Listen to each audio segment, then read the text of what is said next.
tu sois acteur pro, débutant ou juste glandeur, tu vas voir, ces conseils vont te servir.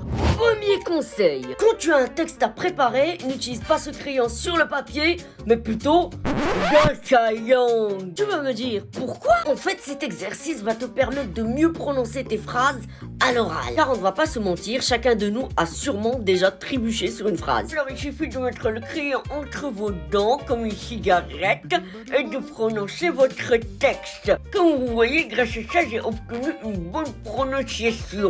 Cet exercice à ne jamais faire en plein public parce que c'est chelou. Deuxième conseil, une fois que vous avez appris votre texte, récitez-le en marchant. Cet exercice va vous permettre de vous détacher de votre texte. En gros, vous ne serez pas là à dire « Oh, purée, j'ai oublié la troisième réplique ». Et aussi, il faut le dire, c'est rare qu'un comédien ou un acteur ne fasse pas quelque chose en plus de son texte. Donc vous pouvez être amené à, je ne sais pas moi, courir, marcher, faire de l'équitation, faire de la natation, tout en disant votre réplique. Et croyez-moi, là, vous serez heureux d'avoir fait cet exercice. Troisième conseil, arrêtez de chanter votre texte. Quand vous apprenez quelque chose, vous mettez une certaine intonation. C'est pas grave, c'est quelque chose qui est totalement naturel. Mais le problème ici, c'est qu'un acteur doit jouer sur plusieurs palettes d'émotions. Alors j'ai pas envie de dire, mais ça serait chelou que lors d'une rupture amoureuse, qui est normalement quelque chose d'assez triste, vous prenez une intonation joyeuse. Quoique là, ça marche uniquement si vous devez jouer un psychopathe. Et bah tout simplement, la solution à ça, c'est de ne pas apprendre son texte. Attends, calme-toi, je vais t'expliquer. Tu peux tout à fait connaître ton texte sur le bout des doigts,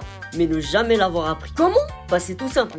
Il faut comprendre le texte. Car si tu arrives à comprendre ton texte, t'arriveras à lui attribuer tes propres mots. De 1, ça permet d'arrêter de chanter son texte. De 2, ça va paraître beaucoup plus naturel. Alors n'hésitez jamais à relire plus de 100 fois s'il le faut votre texte.